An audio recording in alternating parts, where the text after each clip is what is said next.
तो बैठे ही बैठे ख्याल बना बीकानेर ट्रिप का, तो बस चल दिए बीकानेर घूमने। पर मेरे तोड़ा फोड़ू पति ने फिर से बाइक का चार्जर तोड़ दिया एंड यू नो व्हाट, ये इसने दूसरी बार तोड़ा है। मैं तो तंगी आ गई हूँ, पता नहीं कितना नुकसान होगा। तो बस राइडर प्लैनेट से जाके चार्जर लगवाना पड़ा कि तभी गर्मा गर्म कॉफी ने मूड ही फ्रेश कर दिया।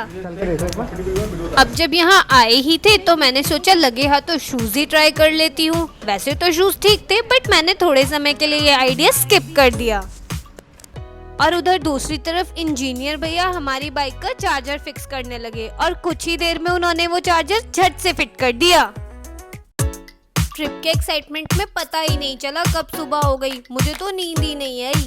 और बस हम लोगों ने अपने अपने गियर्स पहने और हम तैयार हो गए और चार्जर तो हमारा फिट हो ही चुका था। जब मैंने फोन में दूरी देखी तो देखा 8 hours 1 minute, पूरा 420 किलोमीटर। पहले तो मैं थोड़ा डर गई कि कैसे होगी, लेकिन फिर मैंने सोचा हंसते हंसते सब रास्ते कट जाएंगे। बस फिर क्या था, सुबह 5 बजे उठकर थोड़े थोड़े रात के अंधेरे में हमने अपनी बीकानेर ट्रिप स्टार्ट कर दी। मुझे बहुत मजा आ रहा था क्योंकि बिल्कुल भी ट्रैफिक नहीं था और एकदम खुली हवा थी। और थोड़े समय बाद उजाला भी हो गया। बट आप जानते हैं एक जगह हमें इतना पानी मिला जिसमें हमारी आधी बाइक लगभग डूब ही चुकी थी, लेकिन आकाश ने इतनी स्मूथली बाइक को ड्राइव करा, वो भी बिना गिराए। उसने हमें इतने सारे पानी में से निकाला। थैंक यू आकाश।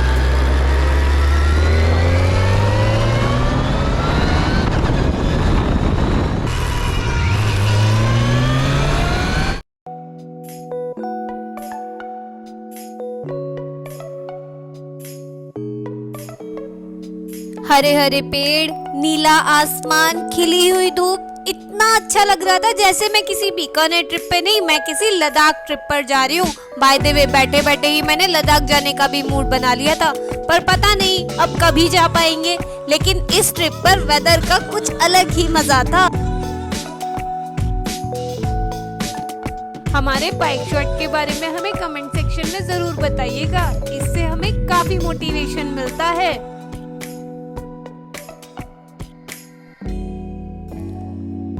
और आफ्टर 8 hours के बाद हम अपने होटल फाइनली पहुंच ही गए।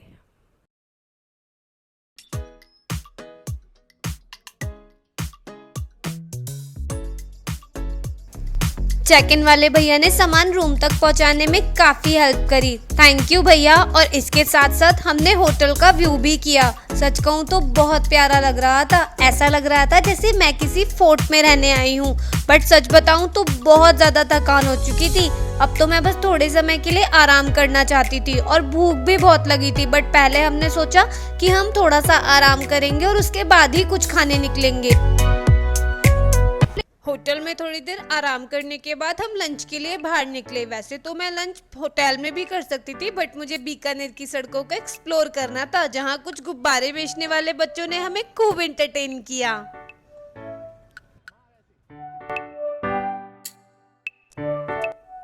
है ना कितना सुंदर, क्योंकि अगले दिन इंडिपेंडेंस डे था, इसीलिए पूरा बीकानेर तिरंगे के रंगों में सजा हुआ था। बस जहां देखो वहीं तिरंगा, बहुत सुंदर। लंच के बाद वापस होटल में हमने स्विमिंग पूल में खूब मजे किए।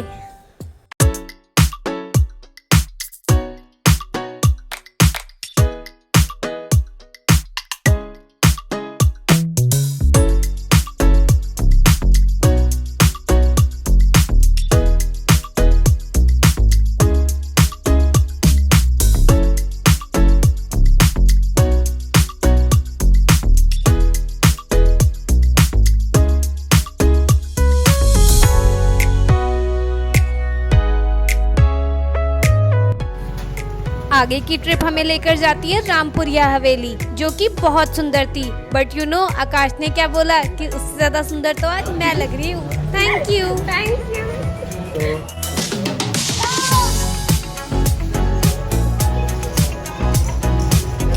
यहाँ सफर खत्म हुआ रामपुरिया हवेली का और अब शुरू हुआ नया सफर, यानी कि कैमल सफारी।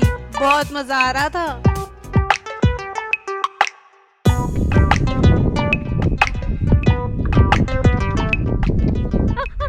भैया भाग रहे, मत भाग। प्यारा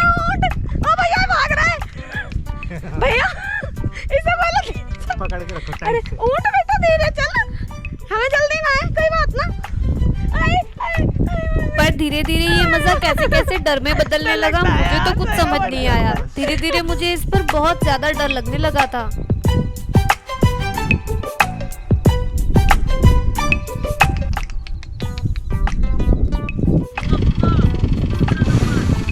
अच्छा साउथ काट रहा था, देख काटने के लिए कर रहा था। काटते भी है क्या? हाँ। और वापसी के वक्त जाते समय हमें मिले 2 और बाइकर जो कि दिल्ली के ही थे। तो बस मोर बाइकर मोर फन। अब आगे की जर्नी हम चारों ने साथ ही तय करी। में से किसी के कुछ होगा तो दूसरा बच्चा संभालेगा। फिर उसके 4 बच्चे। सही बात है, एक बचेगा। अरे ठीक है यार, लाइफ है ना, ऐसी होनी चाहिए। ओपन एनवायरनमेंट में तो ये अलग है। हाँ। बीकानेर से दिल्ली का रास्ता हमारे न्यू फ्रेंड्स के साथ अब शुरू हुआ, लेकिन अब जाने वाला जो रास्ता था वो कंप्लीट 10 आवर्स का था। क्योंकि आपको याद है ना, जब हम वहाँ से आ रहे थे तो हमें कितना पानी मिला था, तो दोबारा वो सिचुएशन ना आए इसके लिए हमने जयपुर होते हुए दिल्ली जाने का सोचा।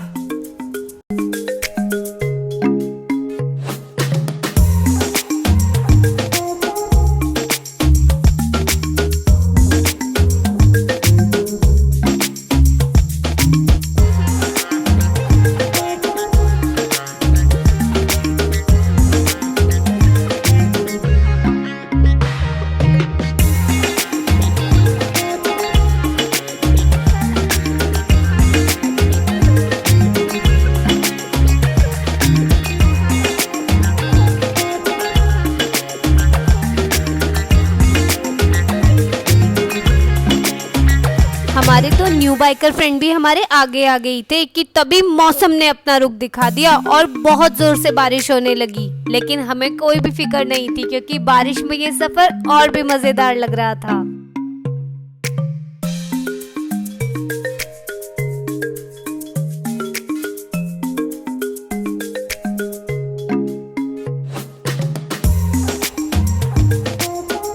और यहाँ पर हुआ हमारी निंजा का टी ब्रेक।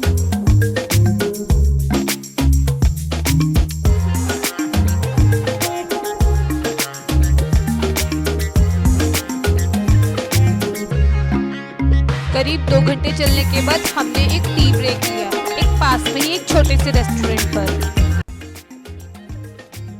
थोड़ा सा आगे जाने के बाद हमारे न्यू बाइकर फ्रेंड के साथ एक हादसा हो गया। टोल टैक्स के पास जाने के बाद उनकी बाइक का रियर ब्रेक एक मोटे से पत्थर से टकराकर टूट गया। बट मैं इस बात से बहुत खुश हूँ कि उन दोनों में से किसी को कोई चोट नहीं आई। और सबसे अच्छी बात ये हुई कि आगे चलकर ही हमें एक मैकेनिक की दुकान मिल गई, जहाँ पर उनकी बाइक का रियर ब्रेक बहुत जल्दी ही ठीक हो गया। थैंक यू अंकल जी।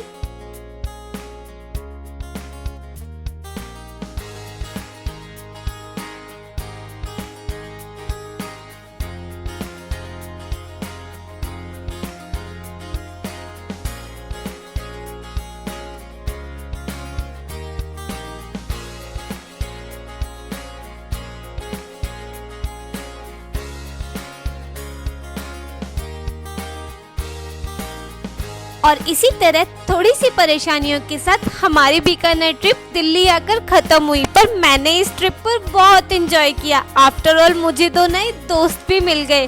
तो आपको मेरी बीकानेर ट्रिप कैसी लगी कमेंट सेक्शन में जरूर बताइएगा और मेरी इस वीडियो को लाइक कीजिएगा। मेरी बीकानेर ट्रिप से रिलेटेड व्लॉग देखने के लिए प्लीज मेरे चैनल को सब्सक्राइब कीजिएगा। Thank you.